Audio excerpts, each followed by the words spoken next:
the Nintendo reviewer, and This is me, Arnold Schwarzenegger. we're going to be looking at Perfect Dark for the Nintendo 64, a sci-fi first-person shooter developed by Rare. The game is named after its protagonist, Joanna Dark, who was apparently so good at killing people that she earned the nickname Perfect Dark. Come on, baby. You know you're the girl of my dreams. Okay.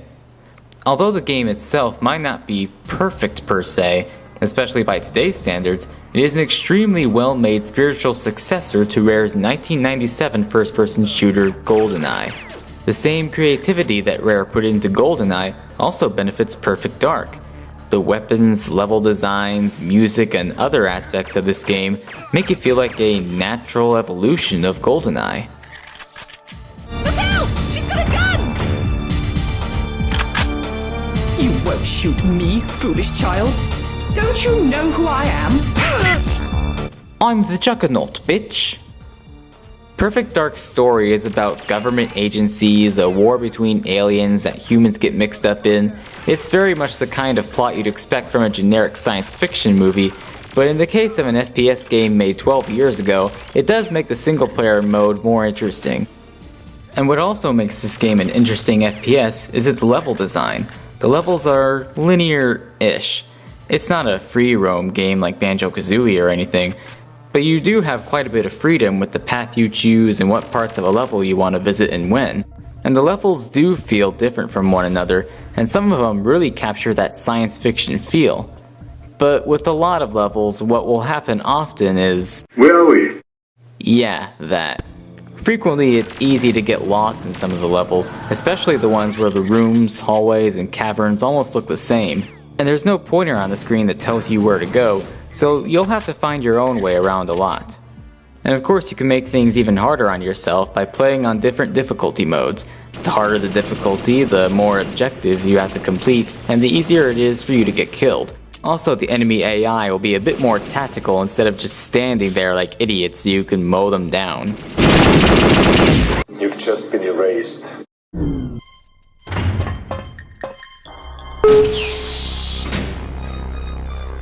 Huh?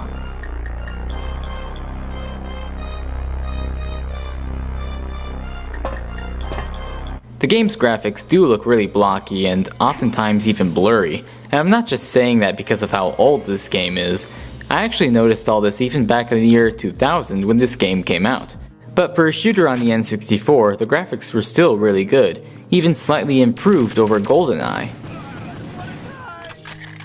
And I think the audio is another area where Perfect Dark performs better than its predecessor. There are a variety of different musical scores that heighten the action and espionage feel of the levels, which GoldenEye has too. And there are satisfying sounds of loud guns being shot then reloaded, along with simple yet appropriate sound effects of the alien weapons. But the biggest audio advancement this game makes is having actual voice acting. Dr. Carroll, are you here? Well? Now yes, it's easy to laugh at the voice acting bits since the characters never move any part of their faces, but at least the characters actually have voices, unlike GoldenEye where everyone speaks in subtitles. What's more of a gameplay lore than the weapon sounds is the weapons themselves. In the face! Perfect Dark has an abundance of different weapons, human-made and alien-made, to make your inner gun lover very happy. And most of them have alternate firing modes as well, such as changing a pistol from firing semi-auto lasers to firing explosive lasers. Plus there are different gadgets that let you see through walls or get a lot stronger temporarily, and an unlockable gun that controls your enemies in single player mode to fight for you. Just do what I tell you. I also love the different gameplay modes featured in Perfect Dark. Aside from the single player campaign, there's a shooting range, a 2-player co-op mode. I work alone. Yeah, sure.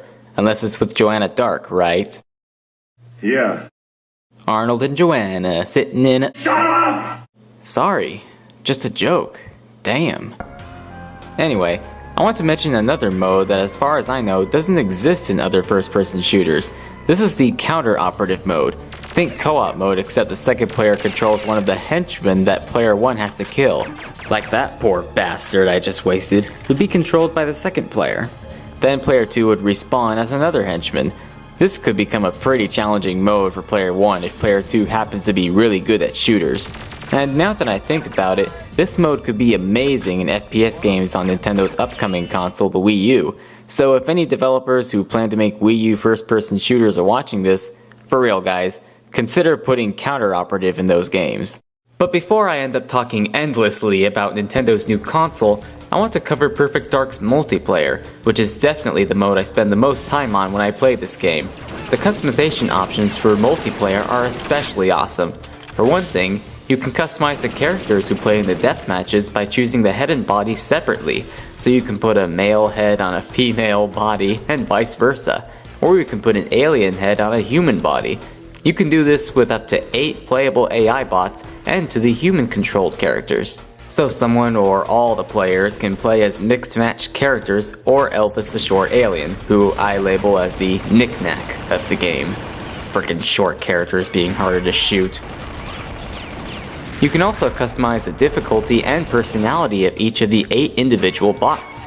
You can have an easy weapon hoarder or a really skilled revenge-seeking bot, or a bot that only uses fists. I mean, the combinations are endless. And of course you can customize weapon sets, but there are also challenges you can complete against bots in order to unlock new multiplayer weapons, modes, and maps, including 3 maps from GoldenEye. And another customizable option is the music that plays during your game. Just select the only tracks that you want to be playable, and the game will randomly cycle through the selected tracks as you play. Now when you have 12 people playing at the same time, 4 human players and 8 bots, the matches can get really crazy, not just with how many people are shooting at each other at once, but also with the frame rate. It'll take a big dip when the chaos is really high. It's interesting that this game seems to have more local multiplayer options than most current gen shooters, likely because local multiplayer has been sadly neglected these days in favor of online multiplayer. I mean, online multiplayer is fun, until the publisher decides to pull the plug on a game's online network, not to name any names. EA! You're really inconsiderate. But honestly, local multiplayer is the best part of a lot of FPS games, so developers, please don't neglect local multiplayer. Before I conclude this review, I want to note the game's controls. If you're really used to dual analog sticks for shooters, then Perfect Dark's single stick control scheme may take some getting used to, but it does work well once you get the hang of it.